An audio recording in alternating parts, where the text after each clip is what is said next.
Bonjour tout le monde, Jeff Breton pour un autre épisode du balado Automédia. Et aujourd'hui, on est en direct de l'événement Fusion Live de Keyloop en compagnie de Francis Jenkins. Comment ça va? Ça va bien, toi? Ça va super bien. Comment se passe la Merci. journée jusqu'à maintenant? Super bien. On est super excités avec le lancement de Fusion à Montréal, le troisième événement de Keyloop à travers le monde. Le premier étant Londres, le deuxième Milan, et puis finalement à Montréal. Écoute, c'est un beau classement, hein? Oui, hein? On se sent exotique presque, j'ai envie de dire. Euh, ben justement, Fusion. On en a entendu parler. Je pense que les gens ont dû recevoir aussi différents types de communication par rapport à cet événement-là. Si tu me résumais ça, Francis, là, en gros, à quoi on vient d'assister aujourd'hui, puis qu'est-ce que ça fait exactement, Fusion, comme produit chez Keyloop? Salut tout le monde, je prends quelques secondes avant de poursuivre avec l'entrevue pour remercier le commanditaire officiel du balado Automédia, Garantie KM+. Avez-vous commencé à préparer l'entrée en vigueur de la nouvelle loi 30 en juillet 2026? Ça s'en vient, là, c'est dans à peine un an. Garantie KM+, y a travaillé très, très fort et présente son nouveau plan royal. Informez-vous là-dessus. Garantie KM+, c'est quoi? C'est une entreprise qui ne se contente pas que de vendre des garanties prolongées. Ils accompagnent les concessionnaires automobiles, évidemment, mais aussi de véhicules récréatifs, de sport motorisé, de sport marin, avec des solutions qui sont simples, efficaces et pensées pour la réalité du terrain. Grâce à une équipe qui est omniprésente partout sur le territoire, à l'écoute et proactive, KM Plus comprend vos enjeux des concessionnaires et vous aide concrètement à augmenter vos ventes, à optimiser la performance de votre département FNI et à bâtir une relation durable avec votre clientèle. KM Plus, c'est bien plus qu'un fournisseur de garantie, c'est un partenaire d'affaires qui est engagé à votre succès, à vos côtés. Demandez une rencontre avec votre représentant KM Plus pour en savoir plus. Rendez-vous au kmplus.ca. Encore une fois, c'est le kmplus.ca. Maintenant, de retour à l'entrevue. Certainement. Écoute, Fusion, en réalité, c'est la vision d'avoir un écosystème qui va faire presque tout, dans le fond, en termes opérationnels dans une concession automobile, mais également pour le client qui va acquérir, je veux dire, un véhicule du départ du site Internet jusqu'à la transaction. Donc, vraiment pour faciliter ou pour avoir une meilleure expérience client, mais également pour générer plus de revenus, rendre les départements plus efficaces entre eux également aussi. Donc, on va venir tout simplement s'asseoir sur le DMS pour justement avoir un écosystème, un outil qui fait, comme je l'explique, un petit peu tout en réalité. S'en aller dans cette direction-là, justement, de pouvoir englober l'ensemble des opérations, puis tu sais, le fameux sujet des silos, là, Mhm. c'est quelque chose dont on parle dans l'industrie depuis, j'ai envie de dire des décennies, là. Heu, 1 fois que j'ai mis les pieds, comme employé dans un concessionnaire, ça doit faire plus de 15 ans et on parlait déjà à ce moment-là du fait que c'est terrible à quel point il y a plein de systèmes différents qui se communiquent pas très bien entre eux Oui. et qu'on laisse des opportunités sur la table. Mhm. Si je résume, grosso modo, on essaie de régler ce problème-là une fois pour toutes, là. Exactement. C'est une plateforme de détail automobile en réalité. OK. Oui. Donc, on va offrir la première plateforme de détail automobile où on va être en mesure justement de prendre un client au départ de sa recherche en ligne pour un véhicule, par la suite faire la gestion des véhicules à travers aussi d'un autre système, d'un autre module. Donc, c'est une suite de produits, si on veut, où à ce moment-là, ils vont tous être connectés à un et l'autre pour justement donner une expérience ultime au client, mais également, comme je l'indiquais tantôt, d'avoir une meilleure, plus des départements plus profitables et aussi évidemment plus efficaces. Puis ça, ben, justement, ça couvre le scope, pardonnez le francisme, l'anglicisme, hem, ça couvre le scope complet justement de l'expérience client. Il y avait 4 mots-clés justement dans ce qui a été présenté finalement qui regroupent les différentes solutions parce qu'on s'entend maintenant, Kelo, vous avez de nombreux, outils, de nombreux systèmes, sous le parapluie là, notamment avec les différentes acquisitions qui ont été faites au fil des ans dans les dernières années. Fait que, décris-moi un peu justement comment tout ça se rassemble entre les 4 fameux mots-clés là, qui ont été utilisés. Donc, nous, ce qu'on a fait chez Kiloop, c'est qu'on on a divisé dans le fond Fusion en 4 différents cadrans. Un étant demand, l'autre étant ownership, supply, ainsi que operate. Donc, dans ces différents cadrans-là se retrouvent différents produits, une suite de produits qui, comme je l'indiquais, vont communiquer avec entre eux tout simplement pour justement là, avoir une meilleure visibilité, mais également aussi une information beaucoup plus true, si vous me permettez l'expression. Donc, vraiment, je vous donne un exemple par rapport à l'outil qu'on parle au niveau de la gestion de l'inventaire. On va être en mesure d'avoir une vue, une simple vue de tout l'inventaire. Mettons, vous avez une concession automobile, mais vous avez également un groupe. Donc, vous allez avoir la possibilité d'avoir tout sur la même plateforme, mais également en changeant certains statuts du véhicule, il va avoir un impact directement sur le site web autant que sur l'outil de desking qu'on va utiliser également. Donc, moins d'étapes, moins d'outils différents, justement, qui communiquent plus ou moins d'étapes manuelles, justement, de devoir aller, OK, là, il faut que j'aille l'enlever là, il faut que j'aille mettre à jour telle autre plateforme, puis telle autre plateforme, et moins aussi de silos entre les différents départements où, justement, le client a un dossier au service, il y a un dossier aux ventes, il y a un dossier dans tous les départements, mais qui ne sont pas nécessairement uniformisés. Donc, tout Mhm. ça, toute cette problématique-là, jusqu'à un certain point, est réglée. En effet, le but encore là, le but, c'est d'avoir le moins de tierce partie, si vous voulez, pour être en mesure d'avoir juste un outil qui va faire la majorité des besoins qu'un concessionnaire va expérimenter en tant que tel, mais également avoir un single login, si vous me permettez encore, ou un accès, alors que au lieu d'avoir différentes plateformes, différents silos, comme tu l'indiques, Jean-François, avec des données d'un côté qui ne parlent pas nécessairement bien avec l'autre module que j'utilise. Donc, en réalité, d'avoir toutes les données centralisées au même endroit. Je veux t'amener maintenant sur justement ce que ça va permettre de faire parce que, bon, la centralisation des données, la meilleure gestion des données et des informations clients, c'est un objectif en soi qu'on cherche à atteindre dans l'industrie. Mais une fois que ça, c'est fait, ça ouvre la porte à, de nombreuses possibilités. Tu sais, on a parlé aujourd'hui pendant la conférence, on a parlé d'automatisation, on a parlé d'intelligence artificielle qui va pouvoir venir justement, jouer un rôle dans chacune de ces étapes-là ou en tout cas dans plusieurs endroits à travers le parcours client.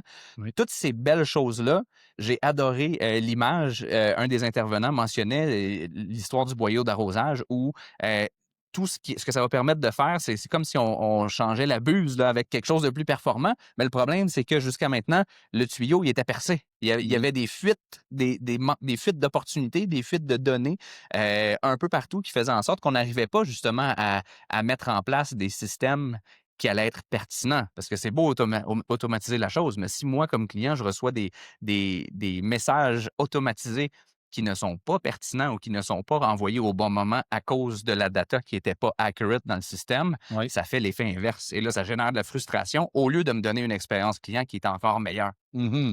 Entièrement d'accord avec toi. Tu sais, encore là, avec l'AI, qu'est-ce que tu soulèves comme point? C'est que oui, on va pouvoir l'utiliser, l'AI, à ses bienfaits, dans le sens qu'on va pouvoir la mettre active ou pas, mais ça va être également un atout additionnel pour la concession, autant en termes de générer des rapports pour avoir des informations précises, au lieu d'avoir à rouler des rapports, vraiment précis avec certains critères pour les sortir. Encore là, l'AI va venir nous épauler à savoir vraiment quel type de rapport ou quelle information j'ai vraiment besoin, sans nécessairement passer trop de temps à générer le rapport que j'aurais besoin. Donc ça, c'est un exemple parmi tant d'autres avec l'AI, où l'AI va avoir un impact aussi de notre côté. C'est par rapport au suivi qu'on va pouvoir faire avec notre client pour s'assurer, comme tu le disais tantôt, qu'on soit en mesure de capter l'attention du client au bon moment.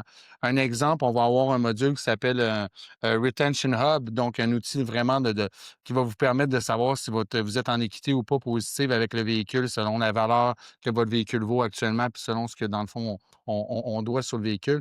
Et là, ça va être l'AI encore là qui va embarquer pour justement envoyer le message au client pour leur dire: «Hey, Monsieur Breton, vous êtes en équité actuellement. Voici les autres modèles aussi qui pourraient cadrer dans vos besoins». Donc, vraiment pousser le client justement à aller recontacter le client et puis ramener le client tout simplement en concession pour qu'on puisse leur revendre un autre véhicule. Donc, un exemple parmi tant d'autres, là. Puis tu sais, on le sait, hein, puis justement dans la conférence, ça a commencé avec cette prémisse-là. C'est beaucoup plus rentable, justement, de mettre des efforts à améliorer l'expérience client et à ramener un client déjà conquis, Regarder, ben déjà oui. actif, Mmh. que justement d'envoyer des dollars, des gros dollars publicitaires à acheter des AdWords et à acheter autres types de publicité pour faire de la conquest Ouais, et de la conquête sans nécessairement avoir les systèmes en place qui nous permettent de conserver ces clients-là et justement de exact. maximiser les opportunités avec chacun d'entre eux. Donc, Ouais. c'est un petit peu sur ce point-là qu'on va venir travailler aussi, finalement. Définitivement, puis je suis entièrement d'accord avec ce que tu dis, Jean-François, dans le sens que c'est beaucoup plus coûteux pour le concessionnaire d'aller chercher des nouveaux clients que de s'occuper, évidemment de sa clientèle qu'ils ont Mmh. déjà actuellement, hein. Donc, Dans la démo, parce que tu parles justement de cette espèce d'alerte-là qui était envoyée à une cliente fictive qui était justement en équité et qui avait des options là, pour changer, pour «upgrader» entre oui, guillemets, de véhicule. La démo faisait état vraiment d'une conversation. Il y avait vraiment un agent conversationnel dans le système qui échangeait, qui répondait aux questions de la cliente. Et ça, ben, en date d'aujourd'hui, bon, ça existe et de plus en plus, on le voit, là, des outils justement basés sur les AI qui vont permettre justement d'avoir ces conversations-là avec les clients. Euh, on a vu aussi des dérapages dans les dernières années. On a vu aussi des cas, là, justement, de robots dans lesquels les barrières n'étaient pas exactement au bon endroit et justement où il y a eu des réponses qui déraillaient un petit peu, où il y a eu des mauvaises informations qui étaient données. Donc, pour entrer de l'AI justement dans ce type de démarche-là. Vous n'avez pas fait ça tout seul, vous avez travaillé avec des pros en la matière. Ils étaient sur le stage aussi justement aujourd'hui. Peux-tu m'en parler un peu? exactement, et on a fait un partenariat avec une compagnie qui s'appelle ToughSpot. Alors, vraiment, c'est eux qui vont venir nous épauler dans nos besoins au niveau du AI, qui là encore là, comme je l'expliquais, Jean-François, un petit peu plus tôt, va toucher différents aspects de l'écosystème, si on veut, fusion en tant que tel. OK, OK. Une autre chose que j'ai remarqué aujourd'hui et que j'ai beaucoup apprécié, c'est le fait que, ben, il y avait des manufacturiers sur place, il y Oui. avait des concessionnaires sur place, il y avait des fournisseurs aussi, il y avait vraiment un mix, de tout ça et ce que j'ai beaucoup aimé, c'est que dans les dernières années, on a eu justement on a vu plusieurs, conférences, plusieurs événements dans lesquels on était très alarmistes sur le fait que, écoutez là, les faut que ça change parce que sinon ça va être les manufacturiers, ça va être la vente directe et les concessionnaires, là, dans quelques années, il n'y en aura plus, là. Vous allez faire des changements d'huile, Mmh. ça va être à peu près ça. Dans la présentation d'aujourd'hui, on adoptait un ton et une approche complètement différente qui était plutôt, heu, dans le sens de dire: «Voici une innovation qui va au contraire permettre aux concessionnaires de rester ultra pertinents, d'être Oui. encore plus performants et d'offrir une encore meilleure expérience à leurs clients sur une base locale dans leurs établissements». Fait que ça, Mmh. c'est un angle, j'aimerais t'entendre un peu sur ce bout-là parce que je le trouve drôlement intéressant.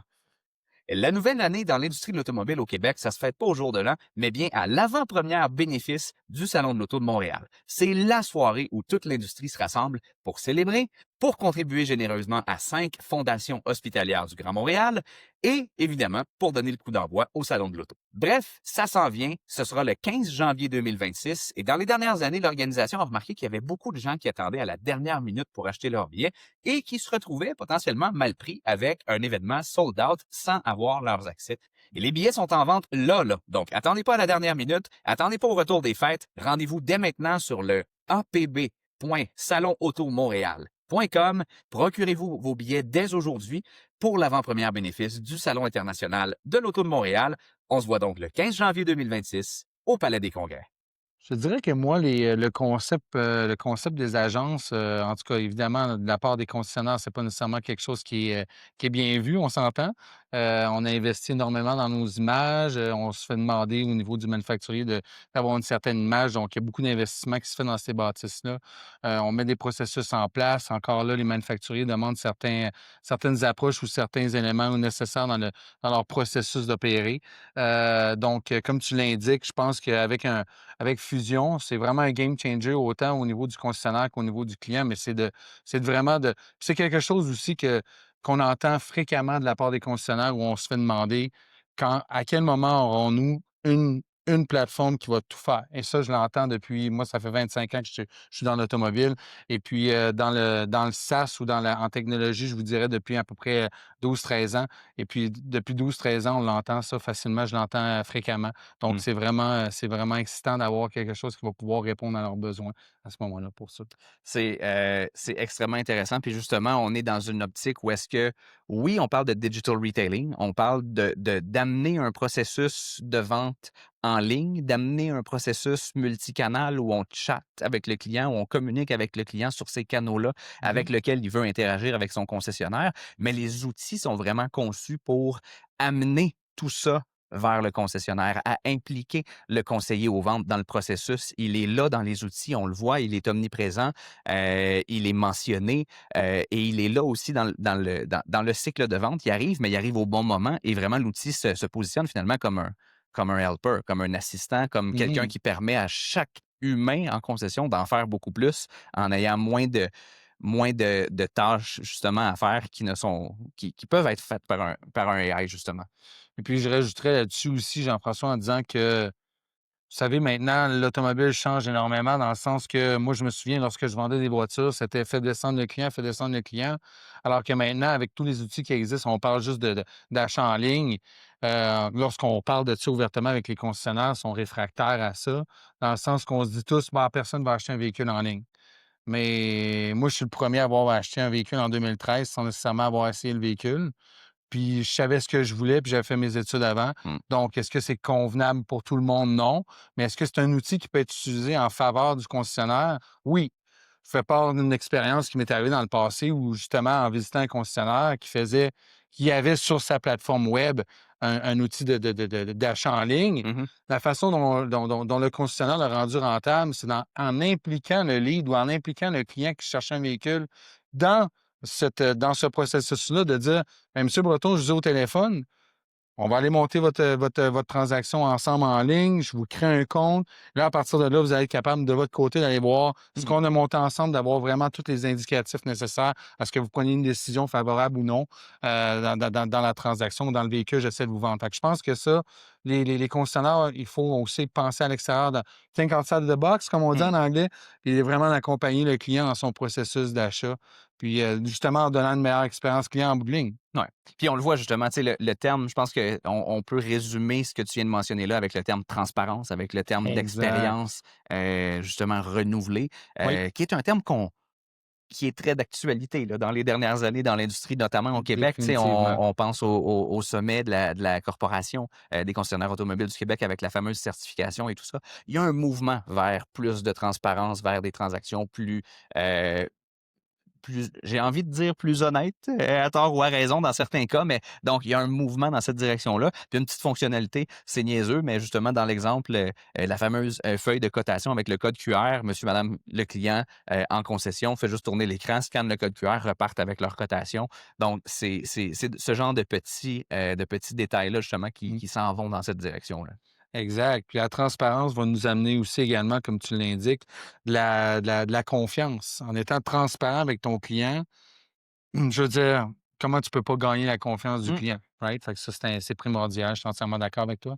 Quelques autres des petites fonctionnalités que j'ai aperçues dans la présentation de tantôt qui, personnellement, ont été des choses que j'ai trouvées quand même très cool et que je pense que les utilisateurs, les vendeurs vont apprécier. Je Oui. pense entre autres au fait qu'on ouvre une fiche client, qu'on a le fameux petit résumé AI là, dans le haut de la fiche qui nous donne le contexte en 3 lignes Du client en du tant que client, tel, quelles oui. sont les étapes qui ont été Il prises, on est cherche rendu où quoi? là-dedans. Mhm. J'ai cette fonctionnalité-là dans mes courriels. On salue Gemini, puis c'est vraiment génial. Là, j'y prends un goût, justement. Fait que ça, je pense que c'est le genre de petite fonctionnalité qui, qui va vraiment juste comme faciliter la vie des gens en Exact. concession à faire leur travail. Là.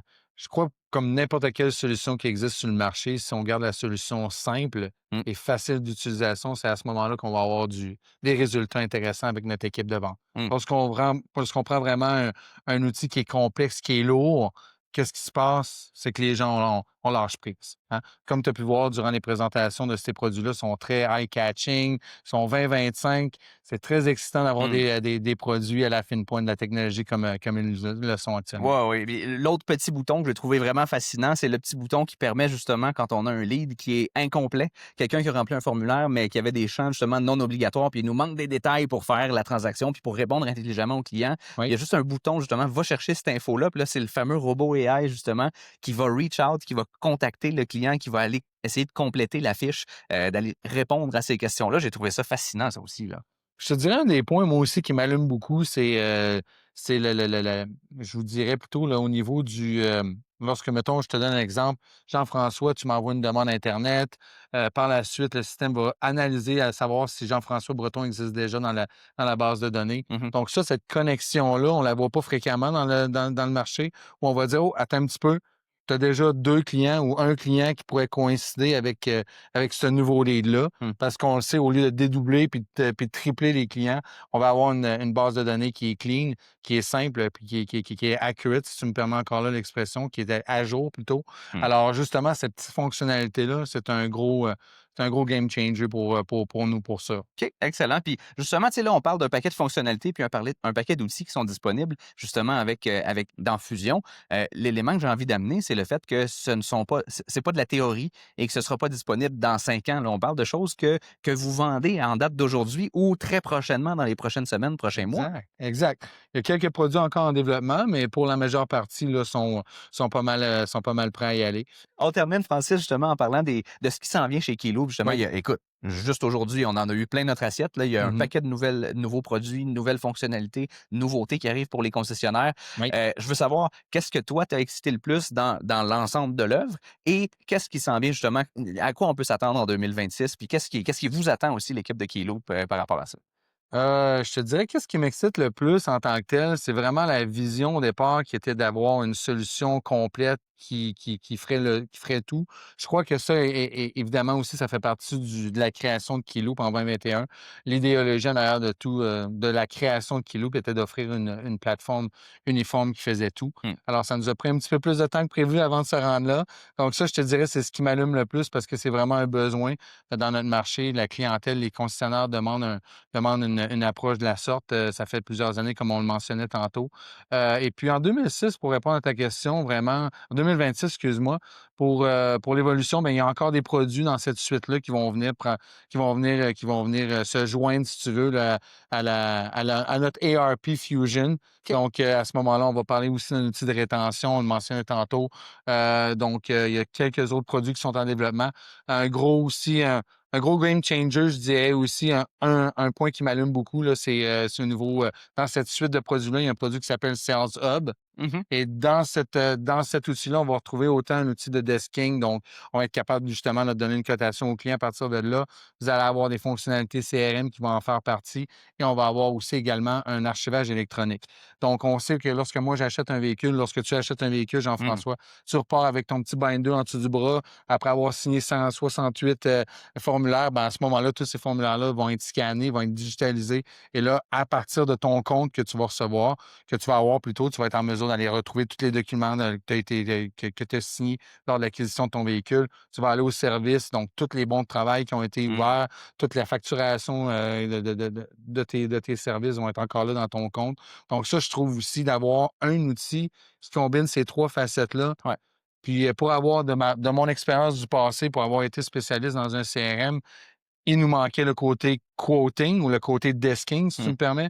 Et là, avoir un produit qui va répondre à 3 besoins comme ça, parce que juste l'archivage électronique en soi est une demande majeure de la part des concessionnaires. Donc, Ouais. l'inclure les 3 éléments ensemble, comme je viens de l'expliquer, ça, je pense que c'est extraordinaire, définitivement. Puis on s'entend que justement la gestion de la donnée, puis la gestion justement de l'ensemble de ces informations-là personnelles qu'on possède en tant que concessionnaire par rapport à notre clientèle, avec les lois justement qui sont en vigueur, maintenant, c'est encore plus important. Puis les concessionnaires doivent trouver des façons de gérer cette donnée-là de façon intelligente et de façon à enlever justement les risques là, de fuite ou de perte ou de tout ça par rapport à l'information personnelle des clients. Donc, ça va Ouais. nous aider aussi d'une Ben certaine oui. façon à être dans les règles.